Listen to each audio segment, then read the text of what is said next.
The crimson beam punched through Admiral Velkith Ranix's flagship like a needle through silk, vaporizing 3 decks and sending shockwaves through the hull that rattled his 8-foot frame against his command throne. Around him, his crew of the finest warriors from the Dominion's client species worked frantically at their stations, their usual confidence replaced by something he had never seen before: fear. "Damage report!"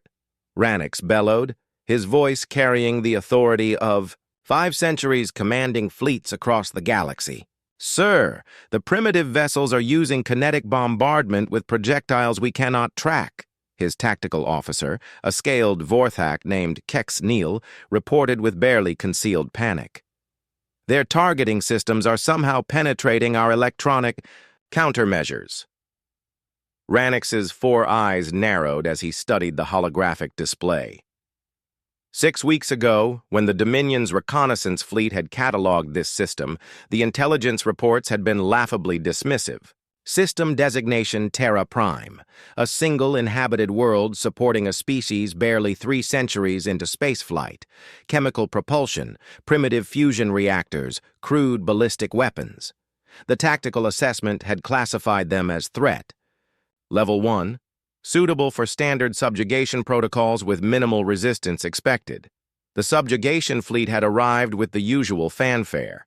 93 vessels of the Dominion Navy, representing the combined military might of 47, conquered civilizations. The humans had been given the standard ultimatum: surrender your system's resources and submit to Dominion authority, or face the consequences of resistance. The human response had come from someone calling himself Marshal Kroger Blackthorne, of the United Terran Defense Command. His transmission had been brief and entirely unexpected. "Your terms are rejected. You have 72 hours to withdraw from our space, or we will consider your presence an act of war." Ranix had been amused by the audacity. A primitive species, barely capable of interplanetary travel, threatening the Dominion. He had ordered a demonstration, a surgical strike against one of their outer settlements, to show them the futility of resistance. That was when everything went wrong. The human defense fleet that emerged from the asteroid belt wasn't the collection of mining ships and research vessels the Dominion expected. These were purpose-built warships, their hulls angular and brutal, bristling with weapons that defied conventional understanding. When Ranix's heavy cruiser, Eternal Supremacy, had targeted their lead vessel, the humans had responded not with panic, but with precision. The first human attack had been unlike anything in Dominion tactical databases. Instead of engaging at maximum range with energy weapons, as every civilized species did, the humans had accelerated directly toward the Dominion formation. Their ships moved with reckless speed, weaving through plasma barrages and particle beam, arrays with impossible agility. When they opened fire, it wasn't with lasers or plasma cannons. They used solid projectiles. Chunks of metal accelerated to significant fractions of light speed by magnetic systems. Primitive by Dominion standards, but devastatingly effective against shields designed to disperse energy weapons. "Sir," came the voice of his communications officer, "we're receiving another transmission from the human commander." "Put it through." Marshal Blackthorne's image appeared on the main screen. A weathered human with gray hair and eyes that held no fear, only cold calculation. Behind him, the bridge of his vessel showed signs of battle damage, but his crew moved with disciplined efficiency. "Admiral Ranix," Blackthorne said, his voice calm despite the chaos of battle around them. "You seem surprised by our capabilities. I thought your intelligence services were more thorough." "Your resistance is admirable but futile," Ranix replied, falling back on standard Dominion psychological warfare protocols. "Your technology is centuries behind ours. Your numbers are insignificant. Surrender now, and your species will be granted the mercy of integration into the Dominion." Blackthorne's expression didn't change. "Admiral, you've made a fundamental error in your assessment of our species. You've confused technological advancement with military capability." "Explain." "We've been studying your people for decades. Your scout ships aren't as stealthy as you think. We know about your expansion methods, your conquest protocols, your tactical doctrines. You've grown comfortable fighting opponents who share your understanding of civilized warfare. On the tactical display, Rannox watched as more human ships emerged from concealment throughout the system. Not dozens, but hundreds. Ship designs he had never seen before, formations that violated every principle of space combat he had studied. The thing about humans, Admiral, is that we've never fought a civilized war in our entire history. Every conflict we've engaged in has been about survival, adaptation, and the willingness to do whatever it takes to protect what we value. The communication cut out, and immediately the human fleet began executing maneuvers that made Rannox's tactical computers issue error warnings. Ships diving directly into Dominion formations at ramming speed, fighters using their own vessels as guided missiles, coordinated attacks that required levels of sacrifice no rational military doctrine would accept. Sir, the humans are broadcasting on all frequencies, his communications officer reported. It appears to be some kind of musical composition. The sound that filled the bridge was unlike anything Rannox had heard, a complex harmony of human voices singing in their primitive language. But there was something in the melody that made his combat-hardened crew pause in their duties. It wasn't a song of desperation or fear. It was a song of defiance. As he watched another human ship deliberately ram itself into the shields of a Dominion dreadnought, creating a cascade failure that left the massive vessel defenseless, Admiral Rannox began to understand that he had made a terrible miscalculation. The humans weren't fighting a battle they expected to win. They were fighting a battle they expected to be remembered. Captain Nixera Voidwright felt the retribution's edge shudder as another salvo of human projectiles hammered against their deflector screens. The Dominion heavy cruiser's bridge was a symphony of warning klaxons and emergency lighting, and she could taste the metallic tang of vaporized circuitry in the recycled air. "Engineering, I need those shields back online," she barked at her chief engineer, a cybernetically enhanced mechanist whose species had served the Dominion for 8 centuries. "Captain, their projectiles are designed to overload our energy dispersal matrices," the engineer replied, his synthetic voice carrying notes of confusion. "They're using kinetic impact to create resonance cascades in our shield generators. It's actually quite clever."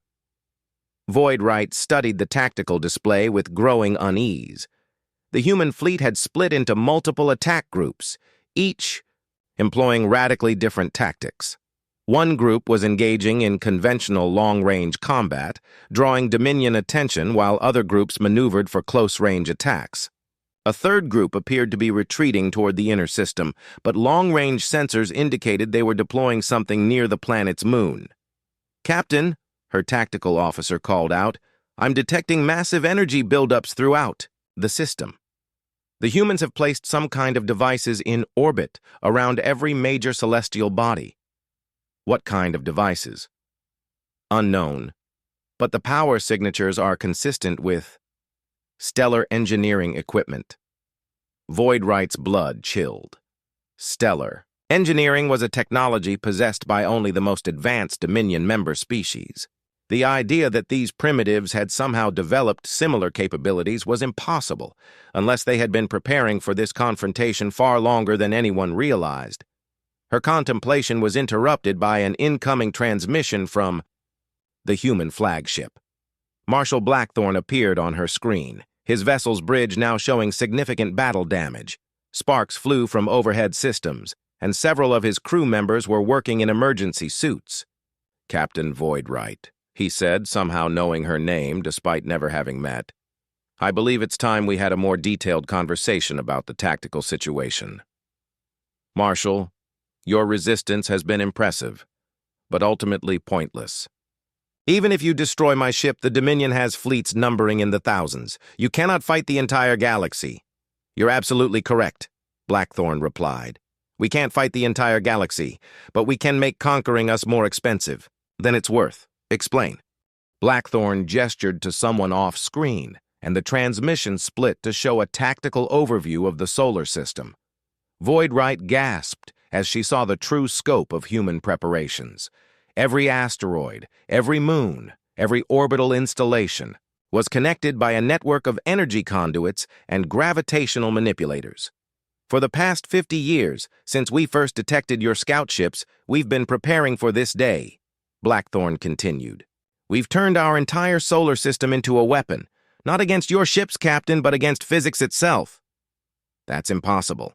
Is it? Your species has forgotten something fundamental about warfare, Captain. It's not about having the best weapons or the most advanced technology. It's about being willing to pay a price your enemy won't. On the display, Voidright watched as the devices around Earth's moon began to activate. The gravitational readings from her sensors spiked into ranges that should have been impossible. The moon itself began to shift in its orbit, accelerating toward a trajectory that would intersect with the main Dominion fleet. "You're going to throw your moon at us?" she asked in disbelief. "Among other things. We've also prepared to destabilize our star, collapse several asteroid mining operations to create kinetic bombardment opportunities, and trigger tidal forces that will make this system uninhabitable for the next 1,000 years. Voidright realized, with growing horror, that the humans weren't bluffing.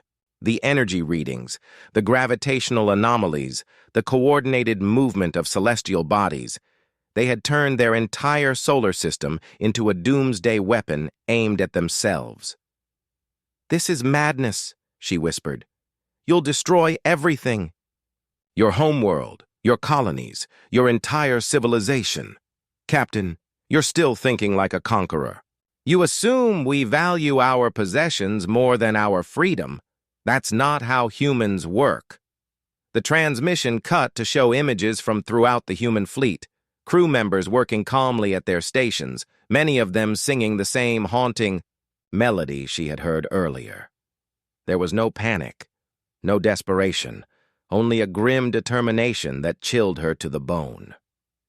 "We've already evacuated our non-combatants to deep space colonies beyond your reach," Blackthorn continued. "Everyone who remained did so voluntarily, knowing what we planned. We're not fighting to preserve our system, Captain. We're fighting to ensure that when other species hear about what happened here, they understand the cost of freedom." Another impact against the Retribution's edge sent Voidright stumbling against her command chair. Through the viewports, she could see human fighters conducting attack runs that defied every principle of self-preservation, ships deliberately ramming into Dominion vessels, their pilots singing that same defiant song even as they died. "Captain," her science officer called out, "I'm detecting critical instabilities in the system's star.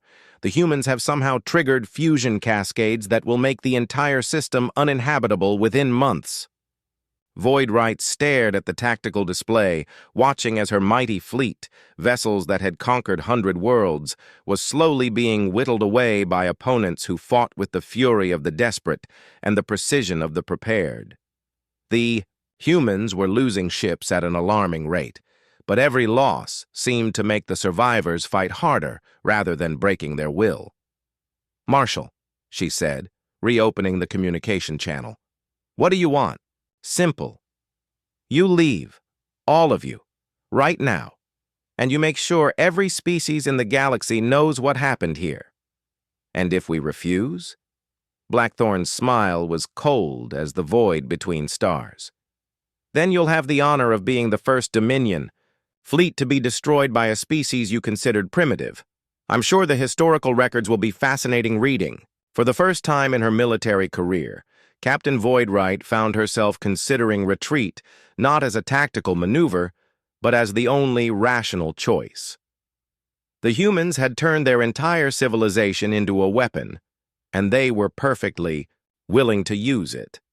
Supreme Admiral Zethmorg Dominaxis floated in the zero-gravity command center of the galaxy's hammer, watching holographic displays that painted an increasingly desperate picture of the Terran campaign.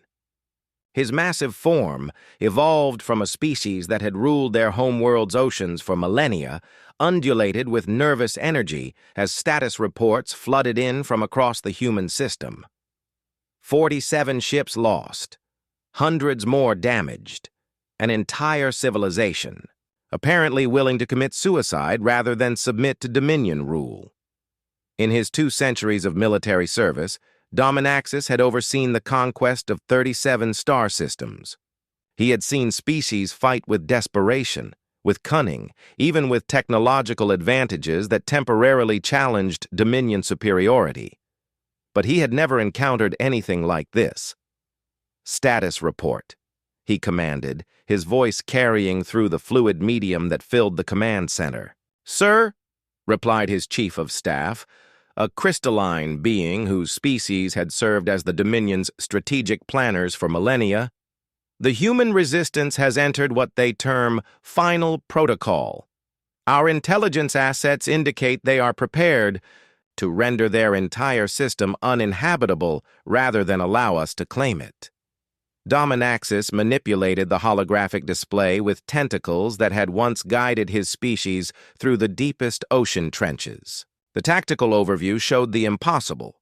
A primitive species had turned physics itself into a weapon. Gravitational manipulators were shifting planetary orbits. Stellar engineering devices were destabilizing their star. The very foundations of the solar system were being deliberately undermined. "Analysis," he demanded. "The humans have been preparing for this confrontation for decades. What we interpreted as industrial development was actually military preparation on a scale we've never encountered. They've weaponized their entire civilization." A new voice interrupted the briefing. Marshal Blackthorne, broadcasting on all Dominion frequencies simultaneously. The human commander appeared on screens throughout the galaxy's hammer, his image somehow penetrating their most secure communication networks. "Supreme Admiral Dominaxis," Blackthorne said, his tone conversational despite the chaos of battle visible behind him. "I thought it was time we spoke directly. Marshal, your species' performance has been educational, but surely you realize this can only end one way." "Actually, Admiral, I think you're about to learn something about endings. You see, your people have been conquering the galaxy for so long that you've forgotten what real war looks like." Dominaxis felt his secondary hearts flutter, an involuntary response to stress that he hadn't experienced since his earliest battles. Elaborate. "Real war isn't about superior technology or overwhelming numbers. It's about will. It's about being willing to pay a price your enemy won't pay. And Admiral, you have no idea what humans are willing to pay." The display changed to show events occurring throughout the solar system. Human ships were abandoning all defensive protocols, using their vessels as guided missiles. Civilian stations were detonating themselves to deny resources to the Dominion. The planet's moon was accelerating toward the main fleet at velocities that would turn it into a kinetic weapon of unprecedented destructive power. "This is beyond irrational," Dominaxis said. "You're destroying everything you claim to be protecting." "No, Admiral. We're protecting the idea that freedom is worth more than survival, that some things are worth dying for, that conquest should never be easy or profitable. And you believe this gesture will deter future Dominion expansion?" Blackthorne's smile was grim. "Admiral, let me tell you what's going to happen. You're going to retreat from this system, because staying means watching your entire fleet die for no strategic gain. When you return to Dominion space, you're going to have to explain to your superiors how a primitive species cost them more ships in one day than they've lost in the past century." The human commander gestured to something off-screen and knew. Data flooded the Dominion sensors. Deep space monitoring stations detected massive energy signatures throughout human space, not just in this system, but in dozens of others. "The colonies we evacuated weren't running away, Admiral. They were taking our message to every primitive species in this region of the galaxy. Right now, 43 different civilizations are receiving detailed instructions on how to implement what we call Scorched Galaxy Protocol." Dominaxis felt his command training warring with a growing sense of dread. "You're teaching other species your methods?" "We're teaching them that resistance is possible. that the cost of conquest can be made unacceptably high. That freedom is contagious when people understand what it's truly worth. The tactical display updated with new information that made Dominaxis's worst fears manifest. Intelligence reports from across Dominion space indicated unusual activity in dozens of previously conquered systems. Species that had been docile for centuries were suddenly asking questions about orbital mechanics, stellar engineering, and gravitational manipulation. "You've started something," he realized. "We've finished something, Admiral. The age of easy conquest is over. From now on, every species you threaten will have to ask themselves a simple question. Is what we might gain worth what we'll definitely lose?"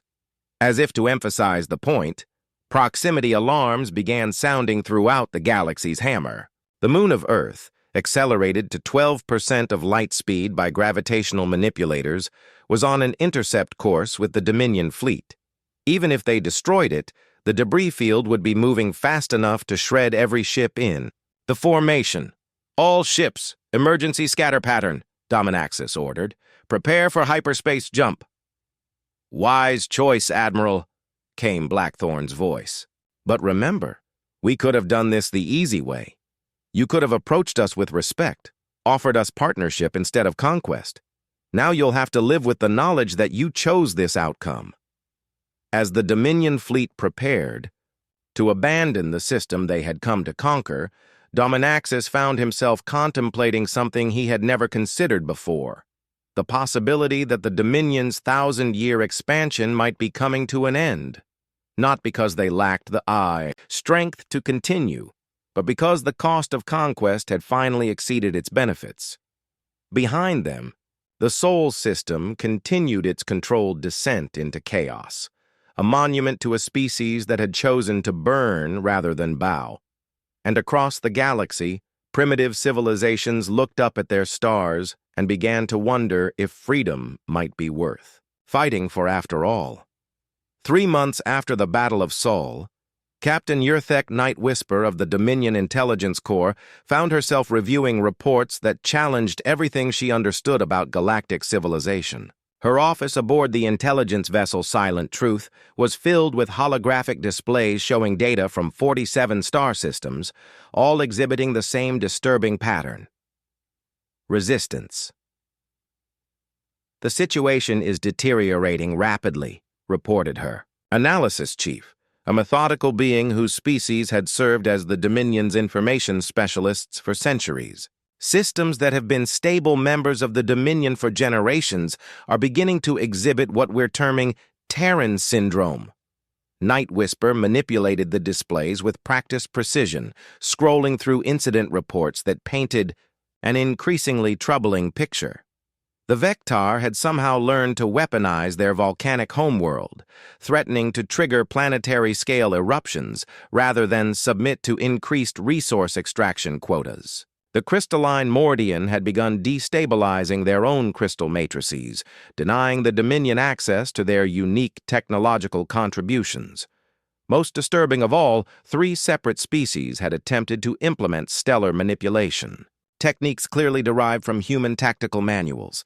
"They're not just copying human methods," she murmured. "They're improving on them." Affirmative. The Kethivore Collective has developed what they call Cascade Protocol, a method for destabilizing entire star clusters if threatened with conquest. The economic implications are staggering. Night Whisper brought up strategic projections that made her primary nervous system fire with alarm patterns. If even 10% of the Dominion's member species implemented Terran syndrome protocols, the economic foundation of their civilization would collapse. The Dominion's power had always rested on the ability to extract resources from conquered worlds more efficiently than those worlds could resist. But what if resistance became more costly than the resources were worth?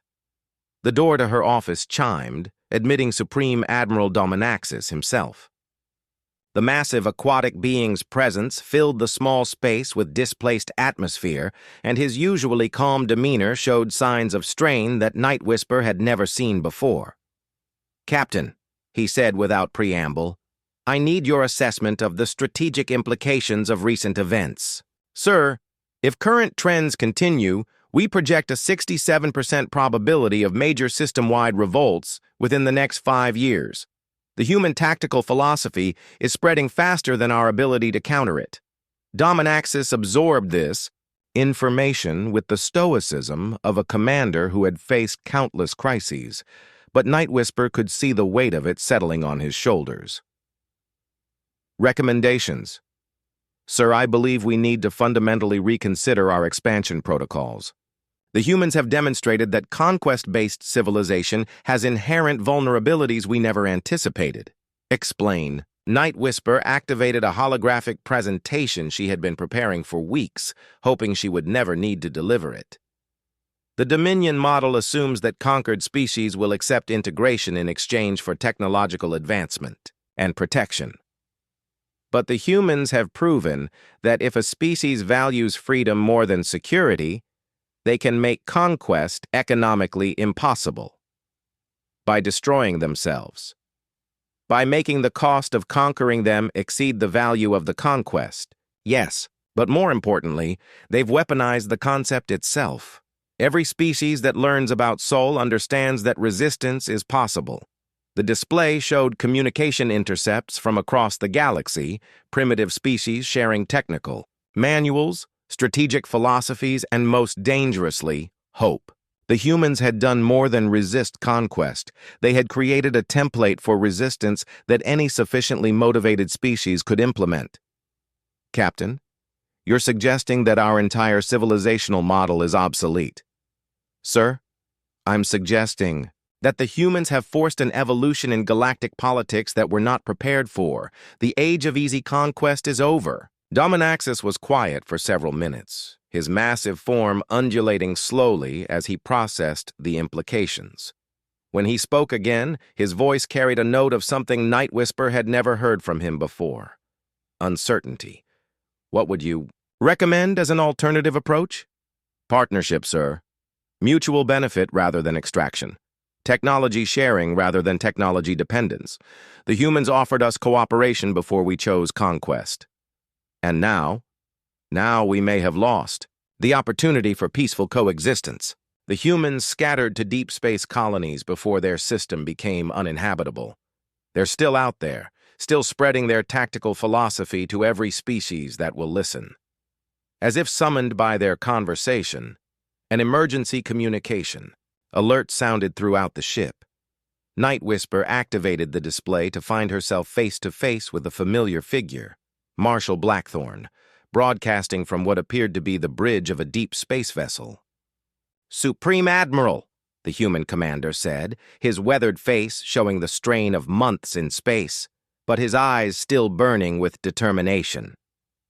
I thought it was time we had another conversation. Marshal, Dominaxis replied carefully. I was under the impression your civilization had been dispersed. Dispersed, yes. Destroyed, no. We've established colonies in 17 systems beyond your borders, and we've been quite busy sharing our experiences with the local civilizations. The implications hit Night Whisper like a physical blow. The humans hadn't just survived their system's destruction, they had used it as an opportunity to spread their influence across a much wider area than the Dominion had ever imagined possible. What do you want? Dominaxis asked. Simple. I want to make you an offer that will benefit both our civilizations. But first, you need to understand something about the new reality you're facing. The display changed to show a map of local space that made Night Whisper's blood run cold. 43 star systems were highlighted in red, all showing signs of Terran syndrome development. But more disturbing were the connections between them, showing communication networks and resource-sharing agreements that bypassed Dominion control entirely. The species you've conquered for centuries are talking to each other, Admiral. They're sharing technology, coordinating strategy, and most importantly, they're remembering what independence feels like. And your offer? Blackthorn's smile was grim, but not without hope. Negotiation, Admiral. Real negotiation between equals. The Dominion has technology and resources that could benefit everyone. But the age of taking what you want by force is over. You realize that what you're proposing would require dismantling governmental structures that have existed for millennia. I'm proposing that you evolve them before they collapse under their own contradictions.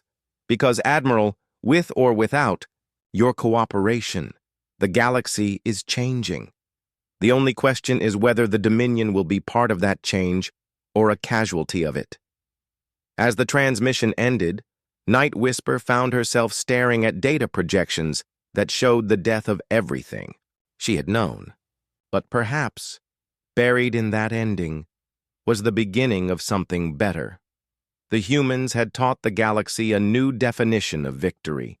Not the conquest of others, but the preservation of the right to choose your own destiny. Now it remained to be seen whether the Dominion could learn that lesson before it was too late. Fleet Commander Zythara Voidborn stood in the ruins of what had once been the Dominion's most secure military installation, watching salvage crews work to extract anything useful from the wreckage. The Kethvor Cascade had been more effective than even the humans' tactical manuals had predicted. When the crystalline species had destabilized their homeworld's core, the resulting gravitational anomalies had torn apart everything within 3 light years, including the Dominion's primary fleet anchorage. Final casualty report, she requested from her aide, a young officer whose species had joined the Dominion only a generation earlier. 17 capital ships destroyed, 43 damaged beyond repair. Estimated personnel losses exceed 40,000. And Commander, the aide hesitated. We've received word that the Mordian Collective has implemented similar protocols. If they trigger their Cascade weapon, we'll lose the entire Outer Rim supply network. Voidborn closed her primary eyes, feeling the weight of a civilization in collapse. 6 months since the Battle of Sol, and the human tactical philosophy had spread like a virus throughout Dominion space. What had begun as isolated incidents of resistance had evolved into coordinated rebellion on a scale that made traditional conquest impossible. Status of peace negotiations? She asked. Supreme Admiral Dominaxis is currently in talks with the human survivors at Nexus Station. Early reports suggest significant concessions will be required. The door to the temporary command center opened, admitting a figure that Voidborn recognized immediately, Marshal Blackthorn himself, accompanied by a small delegation of human negotiators. The legendary commander looked older than in the intelligence. Photos. His hair completely gray now and his face marked by the strain of months coordinating resistance across dozens of star systems. Fleet Commander, he said with a respectful nod. Thank you for agreeing to meet with us. Marshal, I confess myself curious about your purpose here. This facility is hardly a diplomatic venue. Blackthorn gestured at the destruction visible through the reinforced viewports. Actually, Commander, this is exactly the right venue, because this represents the future of Dominion expansion if current policies continue. Elaborate. One of Blackthorn's companions, a woman introduced as Dr. Nixala Stormwind, activated a portable holographic display. The projection showed economic models that made Voidborn's secondary nervous system fire warning patterns. Fleet Commander, our analysis indicates that if current resistance trends continue, the Dominion will face complete economic collapse within 18 months. The cost of maintaining control over rebellious systems now exceeds the value of their resource contributions by a factor of 12. Voidborn studied the projections with the eye of someone who had spent decades managing military logistics. The IOB numbers were damning. Every system that implemented Terran Syndrome protocols required exponentially increasing military resources to maintain control while simultaneously becoming less economically productive. You're suggesting that conquest has become economically impossible. Not just economically impossible, Blackthorn interjected. Strategically counterproductive. Every system you try to hold by force becomes a net drain on resources that could be used for mutual development. And your alternative? Dr. Stormwind manipulated the display to show a different model, one based on voluntary cooperation rather than forced submission. The economic projections were startling. Technological development accelerated by orders of magnitude when species contributed willingly rather than under coercion. Resource allocation became more efficient when managed cooperatively rather than extracted by force. "We're proposing something unprecedented in galactic history," Blackthorn said. "A confederation based on mutual benefit rather than hierarchical control." Voidborn felt her worldview shifting in ways that were both terrifying and liberating. The Dominion Council will never approve such radical changes. The Dominion Council is currently dealing with 17 separate system revolts and resource shortfalls that threaten the stability of their core worlds, Blackthorn replied. "They may not have a choice." As if summoned by the conversation, Voidborn's communication system activated, showing the image of Supreme Admiral Dominaxis broadcasting from Nexus Station. His massive form showed signs of stress that were visible even across species lines. "Fleet Commander," he said without preamble, "I'm transmitting the preliminary framework for what we're calling the Galactic Cooperation Accords. Your input will be required for implementation." The document that appeared on Voidborn's screens was revolutionary, a complete restructuring of interstellar governance based on principles that would have been unthinkable 6 months earlier. Voluntary membership, shared technological development, resource distribution based on need and contribution rather than extraction quotas. Most shocking of all, the Dominion would transition from a conquest-based empire to a cooperative federation, with former client species granted full equality in governance. "Sir," Voidborn said carefully, "this represents a fundamental transformation of our entire civilization." "Yes, it does. And Fleet Commander, the alternative is watching our civilization collapse as the cost of maintaining control exceeds our ability to extract resources." Blackthorn stepped forward, his expression serious. "Commander, I want you to understand something. This isn't a victory for humanity over the Dominion. This is humanity offering the Dominion a chance to evolve into something better. And if we refuse, then you'll continue trying to hold together an empire where the cost of conquest exceeds its benefits, while species throughout the galaxy implement increasingly sophisticated resistance protocols. Eventually, the mathematics of oppression will destroy you." Voidborn looked at the economic projections again, seeing the inevitable trajectory of continued resistance. The humans had done something unprecedented. They had made freedom more profitable than slavery, cooperation more efficient than conquest. "What guarantees do we have that this cooperation will be sustainable?" she asked. Dr. Stormwind smiled, for the first time since entering the room. "The same guarantee that made our resistance possible, Commander. When people are free to choose their own destiny, they tend to choose cooperation over conflict. The Dominion's expansion was only sustainable as long as conquered species accepted that they had no alternatives. And now they know they do. Now they know they do. And more importantly, they know that freedom is worth fighting for." 3 hours later, as Voidborn reviewed the detailed terms of the proposed accords, she found herself confronting a truth that challenged everything she had believed about power and civilization. That true strength came not from the ability to force others to obey, but from giving them reasons to cooperate. The humans had taught the galaxy's greatest military power that conquest was obsolete. Now it remained to be seen whether the Dominion could learn to thrive without it. 1 year after the Battle of Sol, Admiral Velkith Rannox stood on the observation deck of Concordia Station, watching construction crews from 47 different species work together to complete the galaxy's first truly cooperative space habitat. The massive structure, built from salvaged Dominion warships and human colony vessels, represented something unprecedented in galactic history, a civilization based on choice rather than conquest. Through the reinforced transparastile, he could see the impossible, former enemies working side by side, their combined technologies creating marvels that neither could have achieved alone. Dominion energy systems powered human kinetic manipulators, crystalline computing matrices, processed data using organic neural networks. The very air he breathed was a carefully balanced mixture that supported 17 different forms of life. "Impressive sight, isn't it?" came a familiar voice.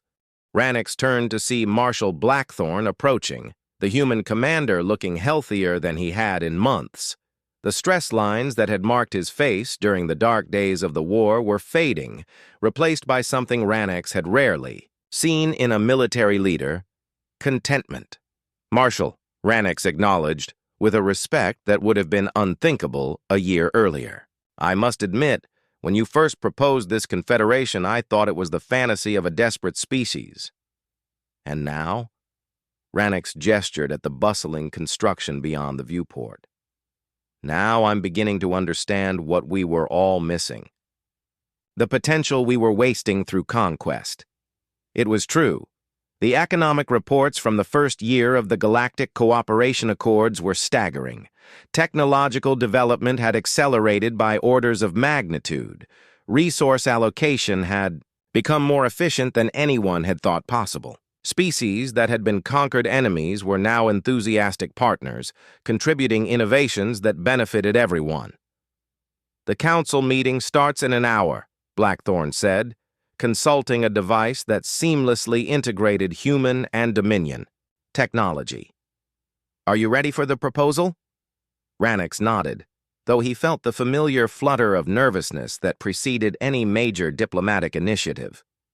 Today's session would address the most significant expansion of the Accords yet proposed: formal membership for the Outer Rim civilizations that had been inspired by human resistance tactics.